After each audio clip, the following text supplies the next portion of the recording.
जी नमस्कार दोस्तों, सुप्रभात। मैं Harikant sir Harshita online classes में स्वागत करता हूँ। देखिए दोस्तों, बहुत सारे बच्चे का बार-बार सवाल आ रहा था कि सर मैं किस तरह से तैयारी करूँ ताकि मैं 2027 में टॉपर बन सकूँ। तो देखिए बाबू, टॉपर बनने के लिए एकमात्र मूल मंत्र है जो है मेहनत। अगर आप जी तोड़ मेहनत करते हैं, अपनी पढ़ाई को 100% देते हैं, तो आप बहुत बेहतर करेंगे। अगर आप नहीं देते हैं तो भाई कुछ नहीं हो सकता। कोई वैसा फील्ड नहीं है जिसमें आप बिना मेहनत के आप आगे बढ़ सकते हैं। इसलिए मैं आपसे बार-बार रिक्वेस्ट करता हूँ कि आप मेहनत कीजिए। लेकिन बहुत सवाल आने पर मैं सोचा चलो आज एक वीडियो बना ही देता हूँ। देखिए बाबू, बच्चे गलतियाँ करते हैं और जब समय नजदीक आ जाती है तो कहता भैया मैंने गलती कर दी, अब क्या कर सकते हैं। वही गलती को आपको नहीं करना है, इसी गलती को आपको दोहराना नहीं है, आपको सुधार कर लेनी है, जिससे आप आगे चलकर आप अच्छे नंबर ला सके, अच्छे मुकाम पर पहुंच सके। चलिए, कुछ जरूरी भी बातें हैं कि उसमें क्या क्या हमारे पास होनी चाहिए, नहीं होनी चाहिए, उसके बारे में पहले जानूंगा, उसके बाद बात करूंगा। देखिए दोस्तों, आपको जैसे पता है कि मैं चैप्टर बाय चैप्टर का क्लास आपके बीच चला रहा हूं, तो आप उस वीडियो को देखते रहें और आप देख ही रहे मेरे पास क्या थंबनेल लगा हुआ है। देखिए, सबसे पहले बात करें, हमने कुछ पॉइंट्स को नोट डाउन किया है। इस पॉइंट्स को आपके पास होना बहुत जरूरी है। आपकी इस सब की बातें ज्ञान होनी चाहिए। अगर आपके पास ये सब ज्ञान नहीं है तो आप कहीं ना कहीं पीछे रह जाएंगे। इसलिए मैं आपसे बार बार रिक्वेस्ट करता हूँ कि आप मेहनत करें, कुछ चीजों को सोचे कि मुझे इस चीज को प्राप्त करनी है तो क्या क्या सोर्स चाहिए मेरे लिए, क्या क्या स्रोत रहेगा, तब जाकर मैं हासिल कर पाऊंगा। जैसे मान लिया जाए कि हमको घर से जल्दी कोचिंग आनी है, ठीक है, तो भाई मेरे पास जल्दी कोचिंग आने के लिए मेरे पास कोई वाहन क्या होनी चाहिए, तब तो आ पाऊंगा। आपको सर आप दौड़ते हुए आइएगा, फिर भी लेट ही होगा। तो उसी प्रकार आपको वहां पर मंजिल तक पहुंचना है तो कहीं ना कहीं आपके पास सोच होनी चाहिए। अगर नहीं है तो आप नहीं पहुंच पाएंगे। पता चला कि आप पहुंचते जब तक पहुंचेंगे तब तक पीछे वाला आगे पहुंच गया है। तो इसलिए आपको थोड़ी समझदारी हो। हमने इसलिए लिखा है, देखिएगा आपके पास क्या क्या होना चाहिए। सबसे पहले हंसी इस बात की आती है कि कुछ बच्चे ऐसे होते हैं, कहते ना सर बिना किताब के हम पढ़ लेंगे, आप लिखाएंगे ना उसी से हम पढ़ लेंगे। अरे भैया, आपके पास ठीक है, मानते हैं कि हम लिखाएंगे उससे आप पढ़ लेते हैं, समझ लेते हैं, लेकिन जब आपको प्रैक्टिस करने की बारी आएगी तो कहां से करोगे। पता नहीं यार, इस पृथ्वी पर पुराने कैसे कैसे लोग हैं, कैसे कैसे बच्चे हैं, हमें समझ में नहीं आती इस बात को लेकर। तो इसलिए आप थोड़ा सा ऐसा ना करें। इसलिए मैंने सबसे पहला पॉइंट में रखा, भैया आपके पास बुक होना चाहिए, आपके पास टोटल बुक होना चाहिए मैट्रिक का। इसलिए कि आपको जब प्रैक्टिस करोगे तो भैया उसमें आपको काम आएंगे। पता चलता है जैसे मास्टर पढ़ा दिए, सर पढ़ा दिए और कहते भैया आप वर्क करके आना, इस चैप्टर को बना के आना। अब बच्चे कहते सर मेरे पास किताब ही नहीं है, कैसे बनाऊंगा। अरे भाई, मैंने मना किया था किताब लेने के लिए, तो आप बनाते क्यों नहीं, लेते क्यों नहीं हो, क्या समस्या यार। इसलिए मैंने सबसे पहला पॉइंट में रखा, बुक्स आपके पास होनी चाहिए।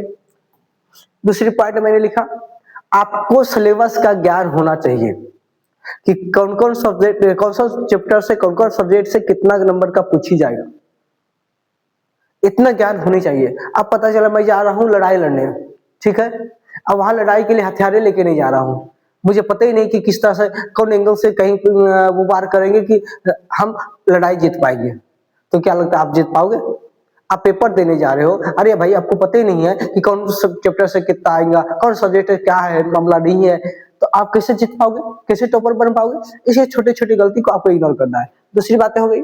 अब तीसरा बातें हैं राइट सोर्स। राइट सोर्स करने का मतलब भाई सही आपके पास स्रोत होना चाहिए पढ़ने के लिए, जो भी चीज आप पढ़ रहे हैं। मैं आजकल क्या देख रहा हूं, बहुत सारे बच्चे ऐसे हैं कि सिर्फ कोचिंग जा रहे हैं, कोचिंग से आ रहे हैं, ऑनलाइन क्लासेस भी अटेंड कर रहे हैं, तो भैया वैसे वैसे क्लास अटेंड कर रहे हैं जहां से कुछ नहीं सीखना है। इस काम आपको नहीं करनी है। आप जहां भी पढ़िए वहां आपको समझाया जा रहा है बढ़िया से। आप अगर क्लास में है तो लगभग 10 क्वेश्चन समझाया गया तो 10 क्वेश्चन में आपके पास 9 क्वेश्चन समझ में आने चाहिए। अगर पूरी क्लास के बच्चे को नहीं समझ में आ रहा है तो टीचर की गलती है, लेकिन अगर सिर्फ आपको समझ में नहीं आ रहा है इसका मतलब आपकी गलती है। बच्चे क्लास में तो बैठे रहते हैं लेकिन ध्यान कहीं और, सोच रहा है कहीं अच्छा वहां जाना है, ऐसे लोग बच्चे करते हैं। अब बताइए समस्या है, आप क्लास में बैठे हो यार, उसके बाद आपका ध्यान कहीं और है। क्या आपको लगता है कि पढ़ाई में मन लगेगा? कदापि नहीं लगेगा। इसलिए आप इस बात को इग्नोर कीजिए यार, थोड़ा सा ध्यान रखो यार, पढ़ाई पढ़ने के लिए आए हो यार, जिंदगी तुम्हारी बनेगी यार। लेकिन आजकल के बच्चे तो गजब के हैं। अब स्मार्ट भी बहुत सारे बच्चे हैं, उसको तो लगेगा कि भैया हम जितना जानते हैं ना उतना कोई जानवे नहीं करता है। अरे भैया अगर वैसा ही होता तो आपको क्लास आने की आवश्यकता नहीं पड़ता। इसलिए एक कहावत है बाबू कि कभी भी किसी बात को लेकर घमंड नहीं होनी चाहिए। अगर आपके अंदर जिस दिन घमंड आ गया उस दिन से आप पतन की ओर आगे बढ़ जाएंगे। आपको मैं बार बार कहता हूं, आप अपनी पैसा कौड़ी से अमीर बनो, लेकिन जिस दिन दिमाग से अमीर बन जाओगे ना, हर चीज में आगे बढ़ो, लेकिन जिस दिन दिमाग से अमीर बन जाओगे ना, जिस दिन दिमाग में चढ़ गया ना हमारे पास वो है, उस दिन समझ लेना तुम्हारा पतन शुरू हो गया है। कभी भी किसी भी व्यक्ति को घमंड किसी बात को लेकर नहीं होनी चाहिए। हाँ बस आप कोशिश कीजिए और बेहतर और बेहतर और बेहतर, इस तरह से करने की कोशिश कीजिए, आपका जीवन स्वर्ग हो जाएगी। चलिए हो गया राइट। देखिए उसके बाद मैंने एक पॉइंट लिखा है भैया। सबसे पहला पॉइंट की बात करें, रूटीन। बच्चे तो क्या करते हैं, आज मैंने वर्क दिया आज जाके पढ़ लिया, कल मैंने कुछ नहीं बोला, सर थोड़े बोले हैं कैसे काल पढ़ेंगे। अरे बउआ मैंने खाने के लिए भी तो नहीं बोला था, तुमने खाया क्यों? क्यों खाया? नहीं खाना चाहिए था ना। लेकिन आप गलतियां पे गलतियां करते जा रहे हो। सबसे पहले आप सेटिंग करो, रूटीन सेटिंग करो। मैं नहीं कहता हूं भैया आप 20 घंटा पढ़ो, मैं नहीं कहता हूं भैया आप 15 घंटा पढ़ो, मैं इतना कहता हूं अगर प्रतिदिन अगर आप 6 से 7 घंटा 8 घंटा भी पढ़ते हो ना, काफी है आपको टॉपर बनने के लिए, काफी है। लेकिन इसमें लोग कुछ कमेंट करेंगे, नहीं सर ऐसे कैसे हो सकता। अरे भैया मैं कह रहा हूं आप प्रतिदिन 6 से 7 घंटा 8 घंटा पढ़ते हैं ना, तो आप लगातार जब पढ़िएगा ना तो अगला दिन रिवीजन करना होगा ना, तो आपको जहां 2 घंटा में रिवीजन होगा वहां पे आप आधा घंटा 1 घंटा में रिवीजन करके निकल जाओगे। बता इस टाइम यहां से बचा कि नहीं बचा।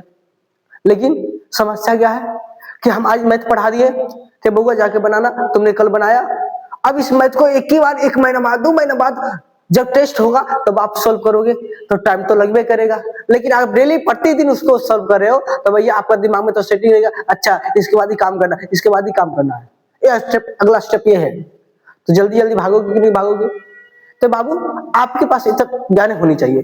दूसरी मैंने कहा कि रूटीन सेटिंग कीजिए। आप अपना अपने आप में कैलकुलेट कीजिए कि कहां मैं अपने समय को ज्यादा बर्बाद कर रहा हूं, आप उसको कैलकुलेट कीजिए ना। आप अपने समय कहां बर्बाद कर रहे हैं, कहां से आप बचा सकते हैं, आप उसको कैलकुलेट कीजिए। अब इसमें से भी कुछ लोग कहेंगे सर हमें तो काम रहती है घर में, हमारी माँ ये कहती है वो कहती है। अरे भैया थोड़ा मोड़ा काम रहती कर लो, क्या फर्क पड़ता है यार उससे। लेकिन आप लोग तो इतने चंडाल हो कि माँ बोलती है थोड़े 10 मिनट के काम के लिए आप पूरी दिन बहाना बना के बैठे रहते हो यार। देखो बाबू अगर आप जीवन में कुछ भी गलतियां करोगे तो ये मत सोचना कि मेरी माँ को या मेरे पिता को या मेरा भाई को या किसी भी दूसरे इंसान को दिक्कत है, आपको दिक्कत है भैया।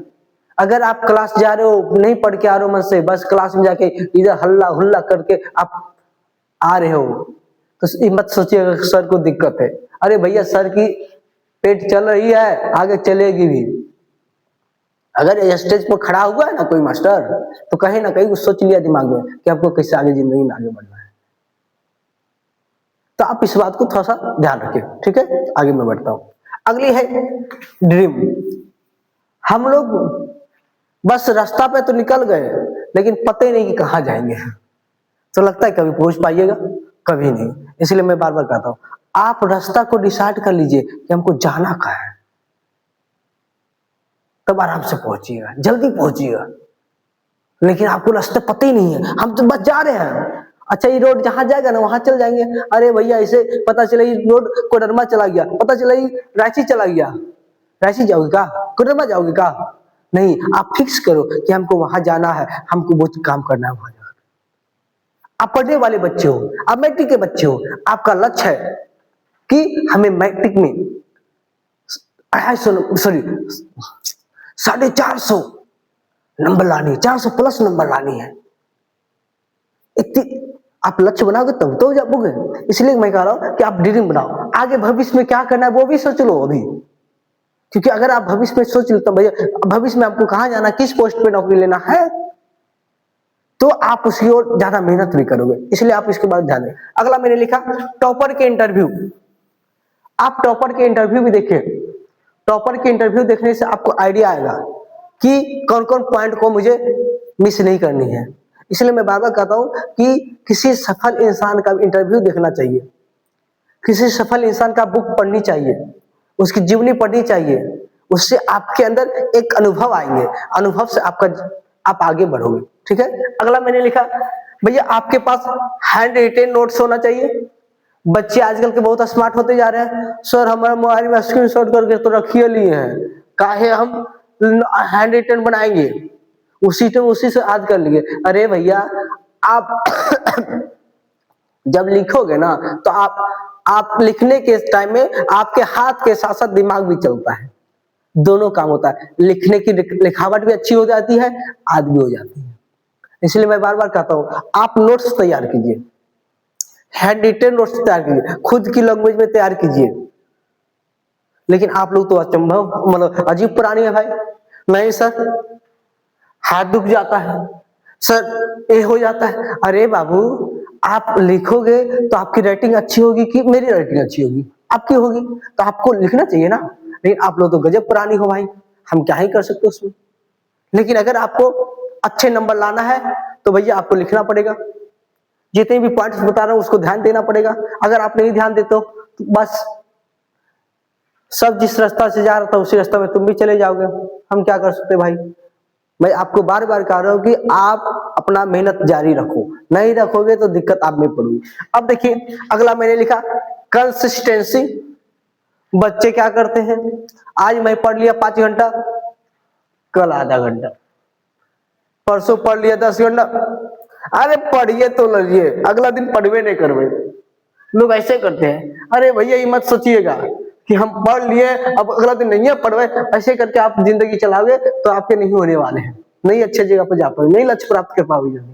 इतना ही नहीं, कोई त्योहार आया हम त्योहार मनाएंगे, अरे भैया आपके जीवन में बहुत सारे त्योहार आएंगे, ऐसे आप पढ़िए।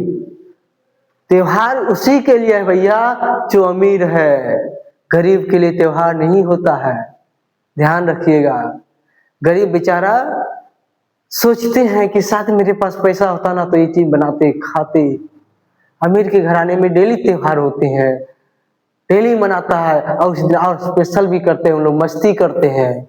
बाबू बार बार कहता हूँ जिंदगी को जितना भी आप ऊपर ले जाना चाहते हैं ले जाइए, अभी आपके पास समय है, नहीं तो एक दिन ऐसा समय आएगा कि जिस दिन आपको रोना रोना पड़ेगा, पछताओगे तो शायद मैं कर लेता, कितना मन होता। क्योंकि बाबू आपको सब कोई आपके लिए सब कोई पीछे लगा रहता है, वो आगे ना बढ़े। क्योंकि गांव समाज एक ऐसा ही चीज है बाबू, सबसे देहात में जानते क्या कमियां हैं, देहात में यही कमियां हैं कि आप क्या कर रहे हो ना, आपके बारे में सबको ध्यान है, सबको ध्यान है, अरे कहाँ जा रहा है, क्या कर रहा है, किस गाड़ी से जा रहा है, सबको ध्यान है। उसको ये ध्यान नहीं है कि वो कितना मेहनत कर रहा है, नहीं, बस दिखा रही बुलेट से जा रहा है, अच्छा रुक इसको कैसे फंसाना है कहीं। समाज गांव की में समस्या यही है। शहर में आप जाइएगा ना बाबू तो आपको किसी पूछने तक का मतलब नहीं रहता किसी को कि क्या समस्या है। रोड पे कभी कोई दिक्कत भी हो गया ना तो आपको कोई नहीं पूछेगा शहर में कि क्या हुआ, शहर इसलिए अच्छा मानता हूं मैं भी। ठीक है, वातावरण से गांव अच्छे हैं, लेकिन शहर अच्छे इसलिए मानता हूं कि वो किसी को कोई मतलब नहीं है। यहाँ गलती से किसी की बहन बेटी या किसी घर में लड़ाई हो गया ना, लोग कान लगा के सुनेगा, अरे का होले को गारा हो, अरे ऐसे हो गया, अरे तो रावण। अच्छा, अब इसके बात को उसके पास पड़ोस पास जानता है ये बात, ऐसे हो गया तो घर में नहीं जानो ही, अरे कल तो देखलिए मारा मारी हो रही है। ऐसे ऐसे गांव में होते आते हैं। उसका ही मतलब नहीं है कि हम मेहनत करेंगे हम आगे बढ़ेंगे, बस इतना है कि भैया कैसे उसका पैर को घींचे कि गिरे धड़ाम से। इसलिए आपको बार बार कह रहा हूं, आप सतर्क होइए, नहीं तो सब दिन किसी के पीछे पीछे घूमोगे 10 रुपया के लिए, 50 रुपया के लिए। जीवन आपको मिला है, आप उसको जिस तरह से गुजारना चाहते हैं गुजार लीजिए, चाहे अमीर बन के एक अच्छे आदमी बन करके या तो भिखारी बन करके। बाद बाकी आपके ऊपर डिपेंडेंट है, हम ज्यादा कुछ नहीं कर सकते। अगर आप समझदार हैं तो मेरा इशारा काफी आपके लिए। इसलिए बाबू मैं बार बार आपसे रिक्वेस्ट करता हूं कि आप पढ़ाई कीजिए। आप जिस भी क्लास के बच्चे हमारे वीडियो को देखते हैं, सभी बच्चे आप इस बात को अप्लाई कीजिए, क्योंकि आपको पता होना चाहिए कि बाबू जितने भी हम लोग सरकारी गवर्नमेंट जॉब की तैयारी करने के लिए जितने भी सिलेबस मतलब क्वेश्चंस आते हैं, मतलब जितने भी पेपर आते हैं, पेपर में क्वेश्चंस आते हैं, सभी का सभी क्वेश्चंस क्लास 6 से लेकर क्लास 12 तक की सारी क्वेश्चंस आती है। बस इतना ही, यहाँ 12 तक छोड़िए, अब मैट्रिक तक के आपको अधिकांश क्वेश्चन में दिखा दूंगा पेपर में। सोचिए, अगर कोई बच्चा 6 क्लास से लेकर 10 क्लास तक की सिलेबस को बढ़िया से पढ़ लेता है तो क्या लगता है उसकी जल्दी नौकरी नहीं होगी। लेकिन लोग बीए कर लिए, ग्रेजुएशन कर लिए और आगे भी पढ़ाई कर लिए, नहीं कुछ हुआ। अरे भैया नहीं कुछ हुआ, इसका कारण पहले सोचो ना कि तुमने क्या किया था पीछे, इसलिए नहीं हुआ। देखिए, आदमी को दूसरे में कमियां ढूंढने से अच्छा है कि अपने अंदर कमियां वो ढूंढ ले कि मेरा नौकरी क्यों नहीं हुआ, क्या समस्या थी मेरे अंदर। अगर मेरी नौकरी नहीं हुई तो मैंने कहां गलतियां की थी, उसको सुधारेंगे। अब अगर आपको कभी गाइड देने की आवश्यकता, मतलब वो किसी सलाह देने की आवश्यकता पड़े तो आपको सलाह देनी चाहिए, लेकिन हम लोग ऐसा करते नहीं है। बस सरकार की दोष है, सरकार वैकेंसी कहाँ देता है, नहीं देता इसलिए हम लोग बेरोजगार है। बाबू सरकार वैकेंसी देती है, जैसे कि नहीं कहा हुआ था कि नाचने के लिए नहीं आता है, अनलिमिटेड एजुकेशन। अरे भैया तुम्हारी अगर नाचने की कला है तो अपनी शरीर को इस तरह से घुमा लोगे कि आपको दिक्कत ही ना होगी। तो इसलिए आप थोड़ा सा ध्यान रखें बाबू, मैं बार बार रिक्वेस्ट कर रहा हूं आप इस बात को ध्यान रखें, क्योंकि आपके माता पिता ही सबसे प्यारे इंसान है आपके लिए, बाद बाकी दुनिया में कोई नहीं है। आपको मैंने एक वीडियो आप देख ही चुके हो मेरा, कि मैंने उस वीडियो में क्या कहा था, क्योंकि आपके जीवन में आपके माता पिता से ज्यादा प्यार कोई इस पृथ्वी पर नहीं करने वाला है। चाहे आप लड़की हो, आपके पति भी नहीं प्यार करने वाले हैं, चाहे आप लड़के हो, आपकी पत्नी भी उतना प्यार नहीं करने वाले। बस सभी इंसान आपसे अगर प्यार कोई करता है माता पिता के अलावा, तो वो पैसा के लिए प्यार करता है, पैसा के लिए प्यार करता है, बाद बाकी कोई नहीं। आपकी चेहरा सुंदर है इसलिए लोग प्यार करते हैं, बाद बाकी कोई नहीं करते हैं। बस सबको सिर्फ का सिर्फ आपका पैसा, आपका चेहरा से मतलब है। लेकिन माता पिता एक ऐसे इंसान है जिसको ना पैसा से मतलब है, ना चेहरा से मतलब है, सिर्फ आपसे मतलब है। अब सोचिए कि आपके पास सबसे बेस्ट आदमी कौन है आपके लाइफ में। लेकिन कुछ गलतियां आज की बार बार करता हूं भाई, मतलब कुछ लोग करते हैं, उसको हमें समझ नहीं आती कि कुछ बहने को क्या हो जाती है कि जिस माँ ने आपको 12 साल, 14 साल, 15 साल मेहनत करके पाल पोस करके बड़ा किया, आपको उससे प्यार नहीं होती है कि कोई इंसान आपके जीवन में 2 दिन के लिए आता है, उससे आपको प्यार हो जाती है। सोचिए कैसी विडंबना है। नहीं बाबू, वो आपके जीवन में 2 दिन के लिए आया ना, वो आपके साथ दिखावा किया है, तभी आप उसके प्रति आकर्षित हुए हैं, तभी आप उसके पास आकर्षित हुए हैं, अन्यथा आप आकर्षित नहीं होते। वो आपके साथ दिखावा कर रहा है, आपके साथ झूठ बोल रहा है, हम ये करते हैं, वो करते हैं, मेरे पास ये संपत्ति, वो संपत्ति। अरे भैया सब झूठ है। जब तक आप अपनी आंखों से ना देखें हर चीज, तब तक किसी पर विश्वास मत करना जीवन में। अगर आप किसी पर विश्वास कर लेते हो जल्दी, तो आप जल्दी नरक में जाओगे, जल्दी कहीं पे फंसोगे। इसलिए मैं बार बार कहता हूं, इस छोटी मोटी बातों को ध्यान रखिए, क्योंकि आए दिन गांव समाज में सोशल मीडिया के माध्यम से या तो जैसे भी दिन प्रतिदिन घटना बढ़ती जा रही है। मुझे ऐसा लगता है कि हर माँ बाप को, हर भाई बहन को समझनी चाहिए, पढ़नी चाहिए कि क्या इस ऐसा मेरे शरीर में क्यों होता है, नहीं होता है, सारी बातें पढ़नी चाहिए। इसलिए दोस्तों वीडियो थोड़ी लंबी हो गई, कोई बात नहीं, मैं यहीं पे आप वीडियो समाप्त कर रहा हूं। धन्यवाद दोस्तों।